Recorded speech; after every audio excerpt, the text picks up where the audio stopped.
What if I told you that the funniest films of Britain's golden age of comedy weren't just light entertainment? They were social grenades wrapped in laughter. Post-war Britain was battered, broke, and trying to rebuild. Yet somehow it created some of the sharpest, quirkiest, and most daring comedies ever made. From bumbling slapstick to sly political satire, these films captured a nation in transition.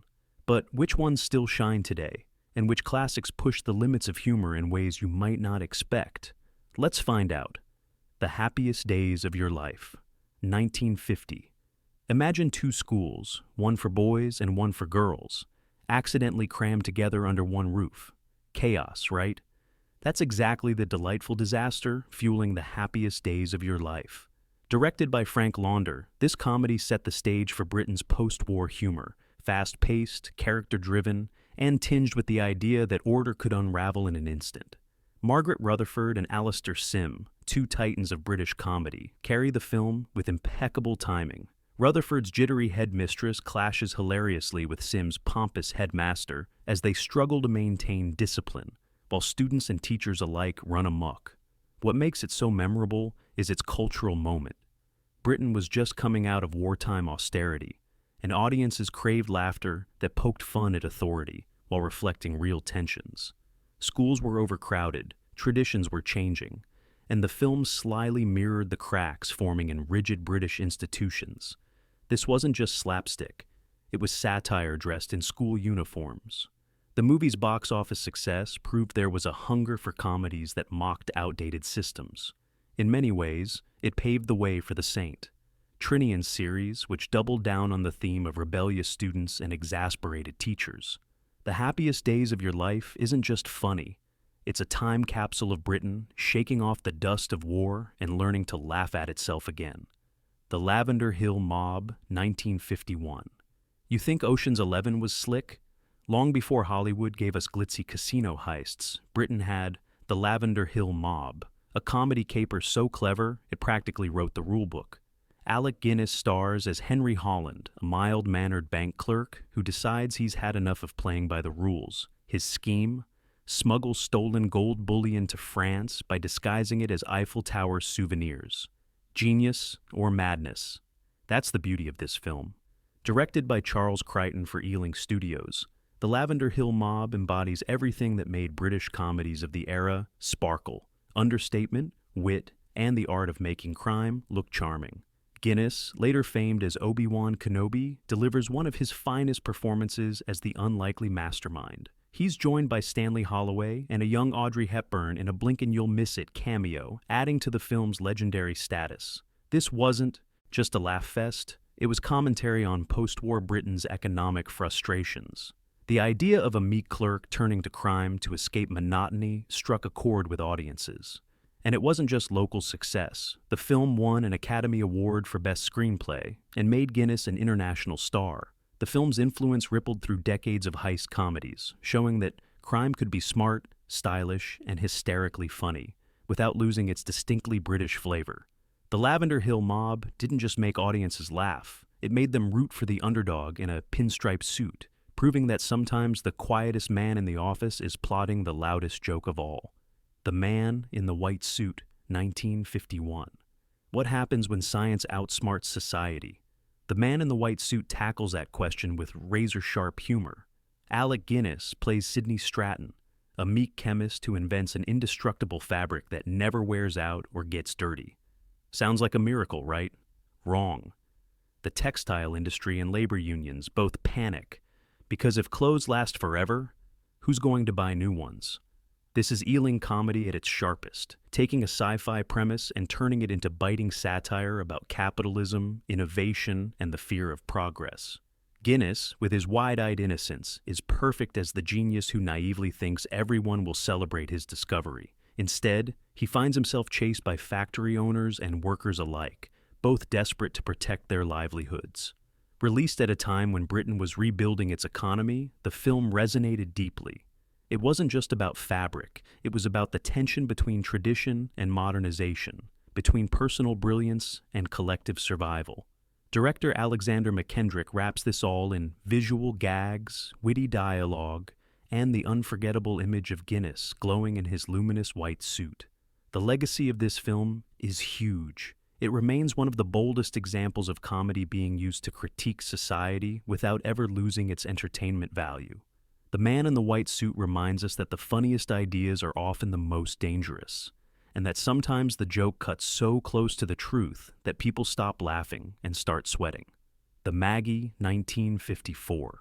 Some ships are mighty ocean liners. Others are the Maggie. This small, shabby Scottish cargo boat stars in a comedy that pits wit and tradition against wealth and arrogance. When a wealthy American businessman hires the boat to transport valuable cargo, he doesn't realize he's stepped into a battle of wits with its crafty crew. The result? A voyage full of delays, tricks, and gentle humiliations for the uptight outsider. Directed by Alexander McKendrick, The Maggie showcases Ealing's gift for blending character-driven humor with cultural commentary. The clash between brash American efficiency and sly Scottish cunning wasn't just funny. It reflected real post-war anxieties about Britain's place in a world increasingly dominated by U.S. influence. Audiences loved watching the underdog Scots outsmart the overconfident foreigner, and the film became a quiet triumph of national pride. The performances are understated but brilliant, with Paul Douglas as the frustrated American and the crew delivering sly, knowing laughs. There's no over-the-top slapstick here, just the slow burn of clever mischief, delivered with a wink. What makes the Maggie endure is its timeless message: never underestimate the little guy, especially if he has a rusty boat and a mischievous grin. It's a comedy about pride, resilience, and the joy of seeing the arrogant get taken down a peg. More than 60 years later, it still feels like a cheeky salute to the underdogs of the world. The Lady Killers, 1955. What if the sweetest old lady in the world turned out to be the biggest obstacle to a gang of hardened criminals? That's the genius of the Lady Killers. Alec Guinness leads a group of eccentric crooks who rent rooms in the house of a kindly but sharp landlady, played brilliantly by Katie Johnson. Posing as a string quartet, they plan a daring heist. The problem? Their landlady sees more than she lets on. Directed by Alexander McKendrick, this is perhaps the crown jewel of the Ealing comedies. Darker than its predecessors, it masterfully balances slapstick with sinister undertones.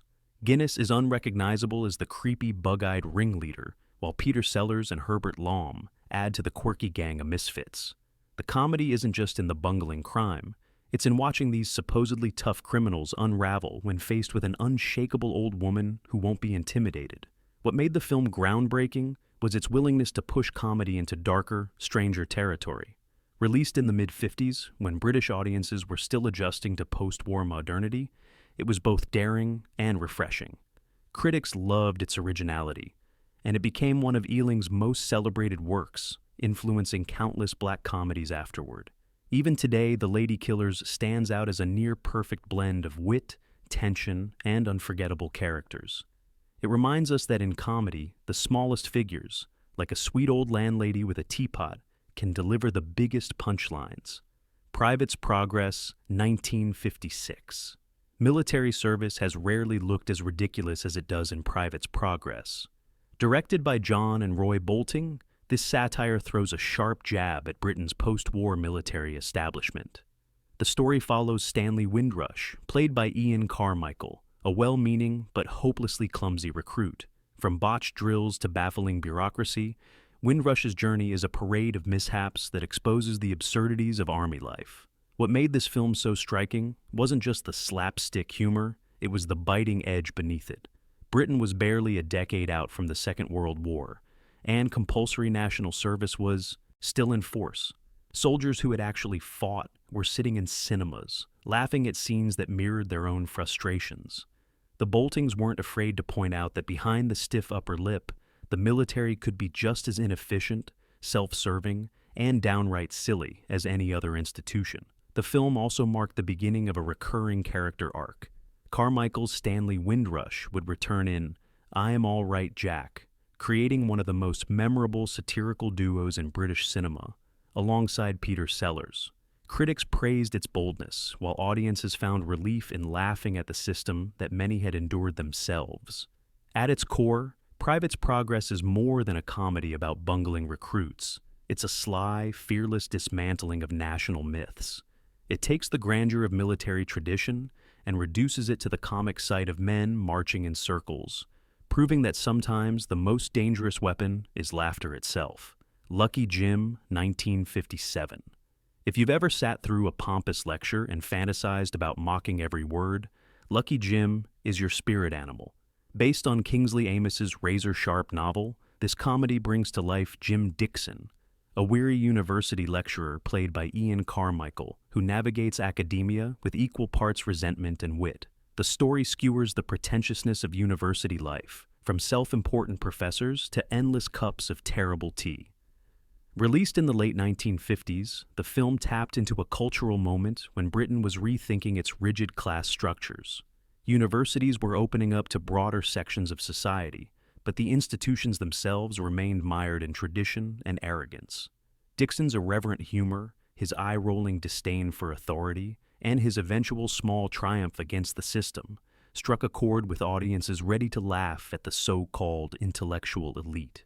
Carmichael shines as the everyman anti-hero, constantly teetering between disaster and reluctant charm.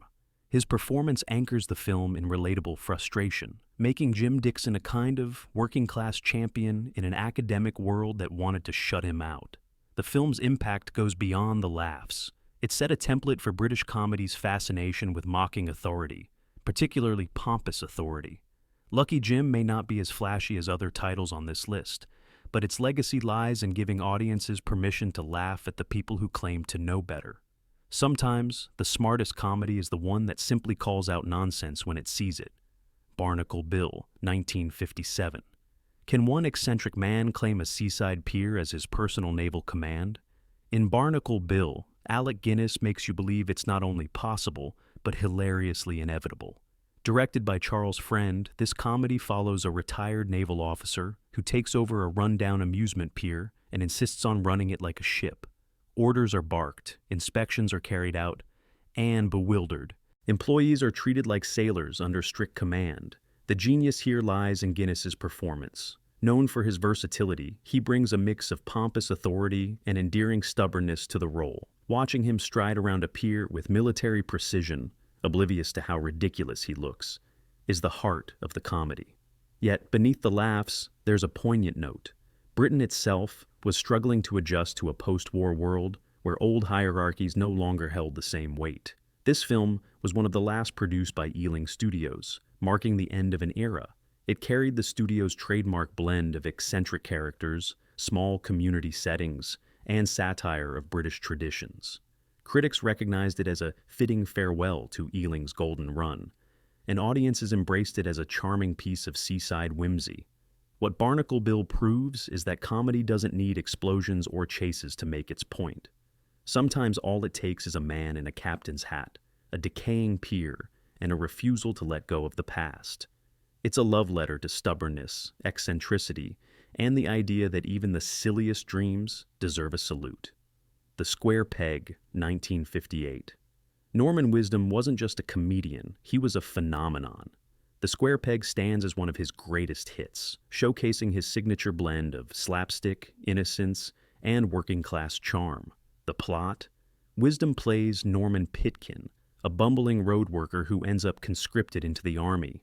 Through a twist of fate, he's discovered to be the double of a Nazi general. Cue mistaken identities, absurd military blunders, and Wisdom's wide-eyed antics at full throttle. This wasn't just a comedy, it was box office dynamite.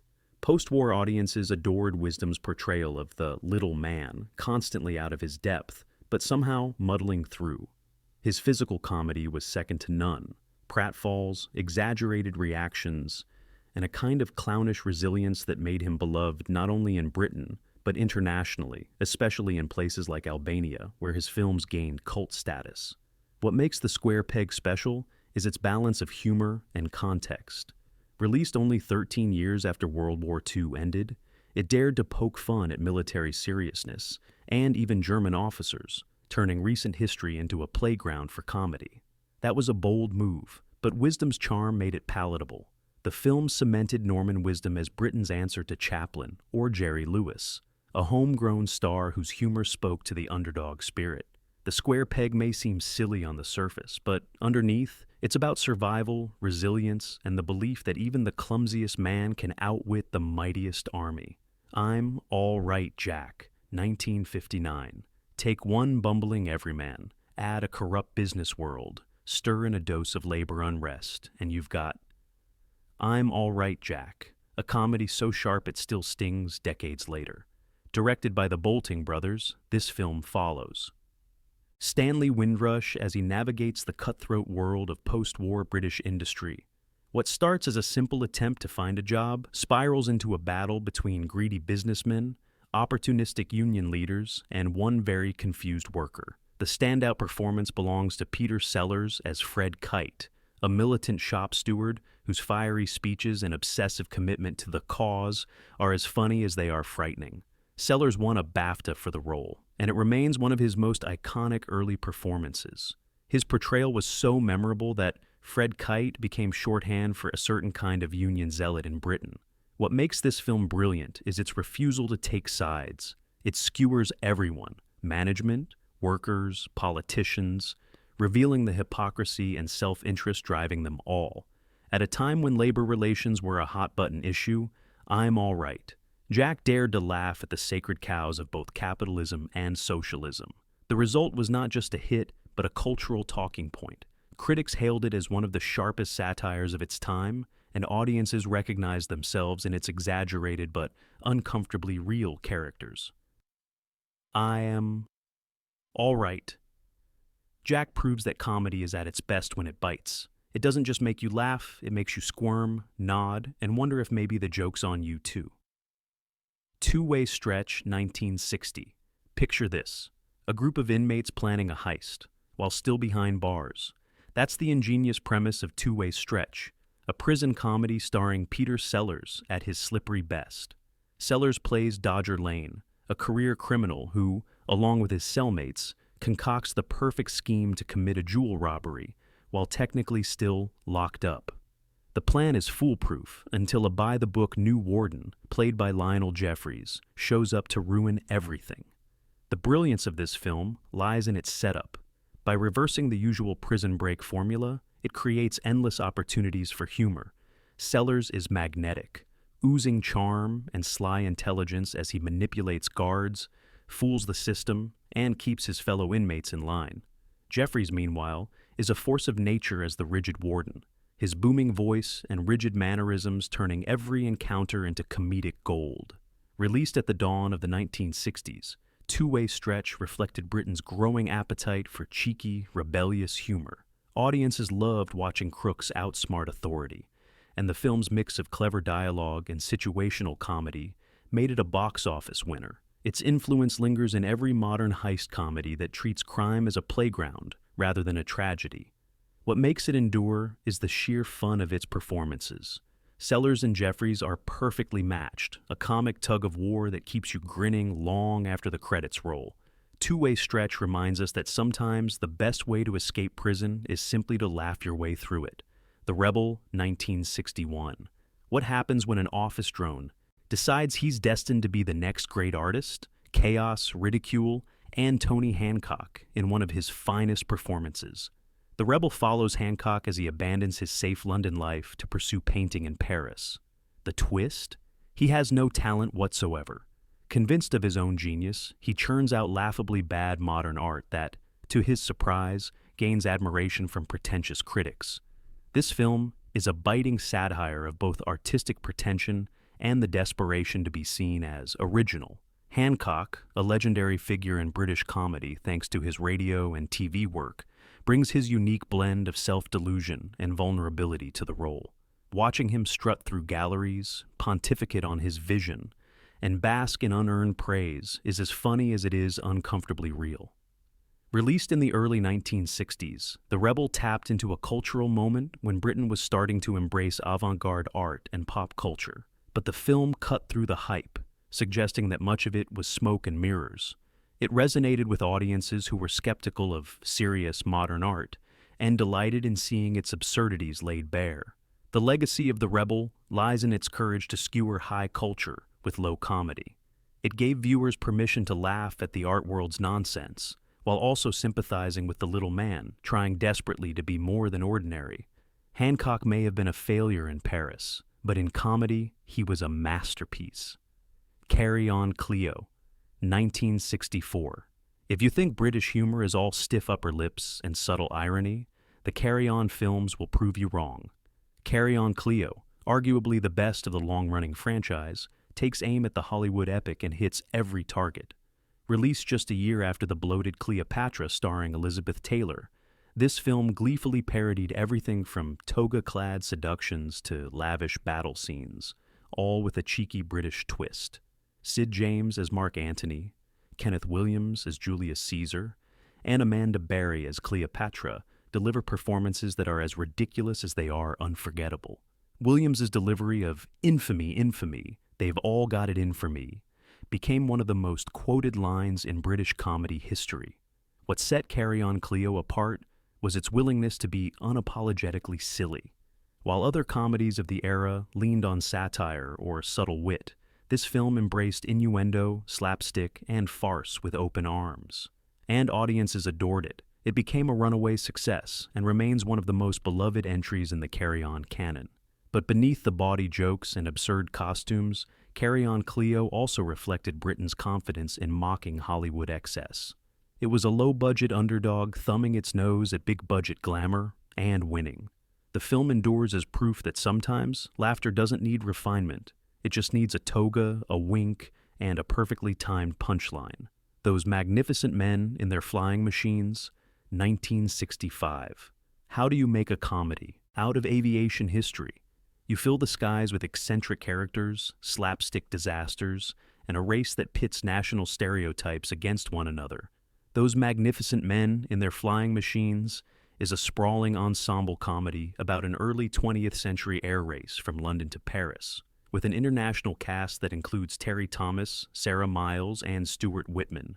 It's a spectacle of sky-high chaos. What makes the film stand out is its scale.